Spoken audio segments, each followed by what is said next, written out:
我会先很简单跟大家看了词这个问题的。词是一种很特殊的文体，它配合音乐来演唱。词是透过音乐来传达，而音乐在西方的归类上，它是一种时间的艺术。因此，笼统来讲，词所关涉的最重要的一种时间意识，一种时间流逝的一种感觉。当然，在中国文学来讲，词最容易传达的就是一种时光的流逝之感，一种今不如昔的一种感叹。那这个是词的一个主调。那它用很美丽的文词把它表达出来。这为什么词会用那么漂亮的文词来书写这份的时光的感叹呢？人用那么漂亮的文字，无非是希望透过那么精细的书写，把一些东西凝定在时空之中，使它不致变化。所以文字是有意义的，它用精致的文字，无非就抓住一种生命的美感，希望它可以永恒存在。所以词有这种文体的，用最漂亮的文体表达一种生命的一种哀歌，它里面有一种很深沉的一种哀痛的，面对时间的一个流逝。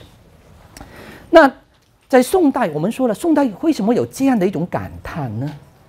我曾经归纳出来词当然歌词它是一种流行歌曲，当然它会书写好多的内容。但10之8九的宋词所书写的，无非都是人被离弃啦，被时间抛掷啦，今不如昔的一种哀伤。简单来讲，好景不长，人生易逝是宋词的一个主的旋律。好景不长，人生易逝，这种感觉实际上我们也会有过。如果你有了解什么的词我觉得既然它是流行歌曲，大家可以从自己的流行音乐的听歌史里面去追索一下，去问问你自己，什么时候开始你单立在流行歌曲的世界？你喜欢看言情小说，看抒情的小说、电影呢？就在我们慢慢成长的过程之中，童年消逝了，人面对一种陌生的一个情境，人想想力挽狂澜，沉醉在过去的时光之中。这都是在我们心里面不断的都会碰到的，所以词是一种青春之歌。当然不能流连忘返的，但每个人都希望能够沉醉在其中，不至于转醒变化。那这个是词里面很重要的特质的。好景不长，人生易逝是人的与生俱来都必然有的一种情绪。我们如果看到回到宋代来讲，宋代的历史，我们读历史都知道，宋代内忧外患。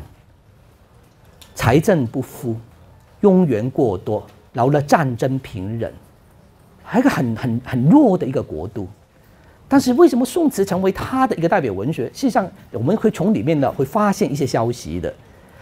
当范仲淹写《岳阳楼记》，写到先天下之乐乐，后忧先天下之乐乐，这种精神，事实上已经奠定了宋代士大夫的某一种儒家的一个入世的精神。一种不妥协的精神，那这种精神跟词有没有关联呢？当然有了。你不能只看到表面说，好像是一个是阳刚性的一种意志的表达，一个是比较阴柔的这时间的单例。可是在实质的内涵上，它有共通性的。因为我们知道，事实上在宋代，所有一流的读书人几乎都填过词，甚至很多是出色的词家。苏东坡、欧阳修、晏殊，哪一个不是词人？就看得出了，词并不是使人可以卑微，使人变得懦弱，使人就是流连忘返，充满了女性的个性，它是一种生命的很真实的部分。我所以这样讲就是，我们读词读到一点的，词里面有这样的一种人生的哀叹，可是我还漏掉一点没讲的，在好景不长，人生易逝的另外一面，就有一种此情不渝的精神。宋词里面所传达出来这样的，不是要放弃。生命了了，看破红尘或者出家去了，没有宋人喜欢陶渊明，但没有几个人采取归隐的一种抉择的。而宋词传达出来，一个女孩子可以被抛弃，但是她不放弃，她执迷不悟，她拥抱的爱情，这就是欧阳修所说的“人生自是有情词”。人就正是这个部分的有情词，但如何面对这个情，就是一种很认真的严肃的人生课题。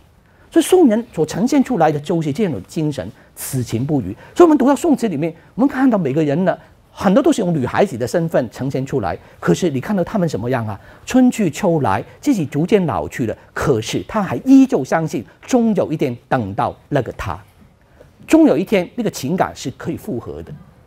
如果没有的话，只能不断的哀伤，不断的等待。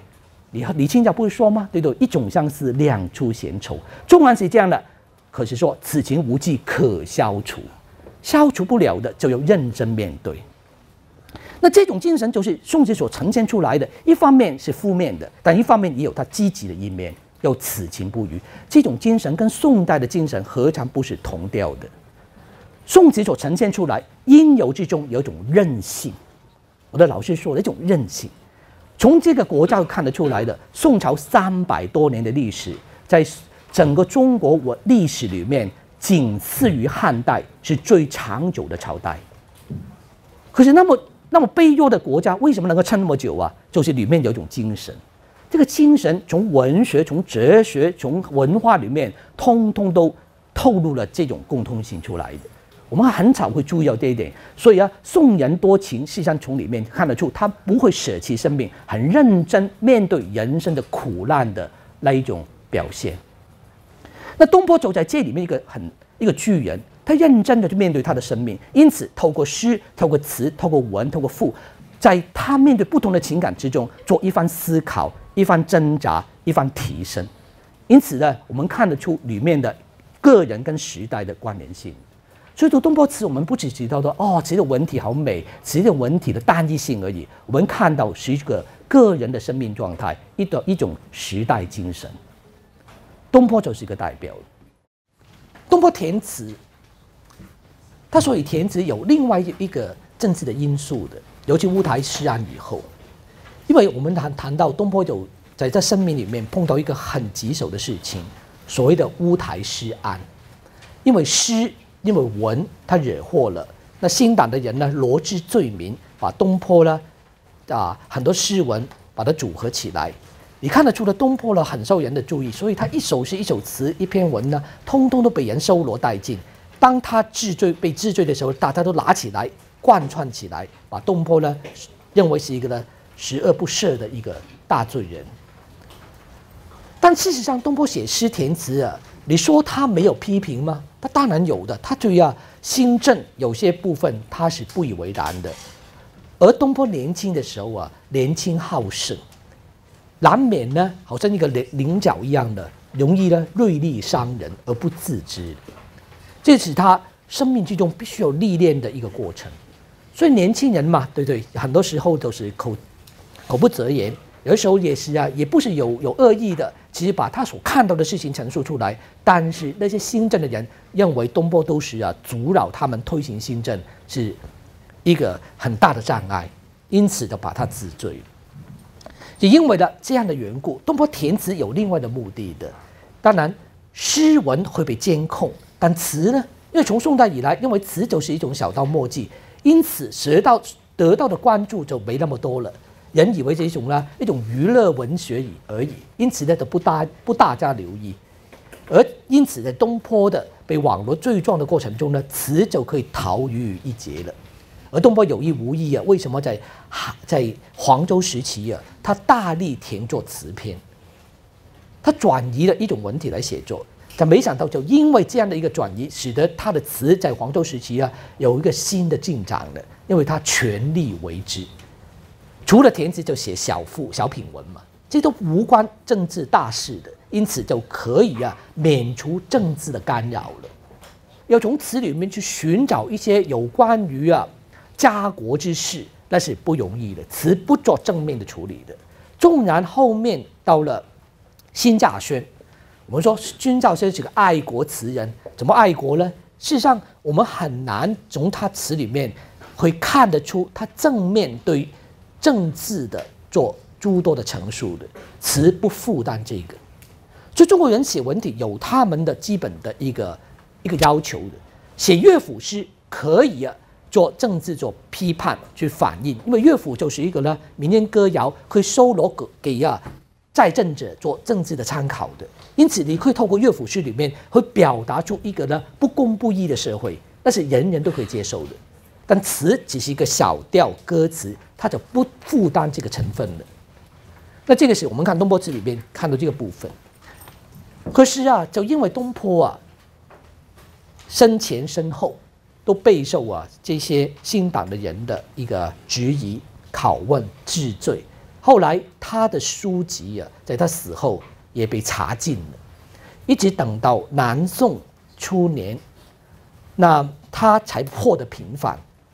可是东坡一直在民间都留了很多的传说，一些东西越查禁，最后的越风行，那是自古以来的一个定律。所以南宋以后呢，东坡的文学呢洛阳纸贵。如果你身边呢收罗了东坡以前留有的一些诗文拿出来贩卖的话，很值钱的。所以东坡的词而且文学呢，在北宋呢没有获得充分的了解，匆匆就结束了北宋的时期了。一直到南宋，人读到东坡词就发现不一样了。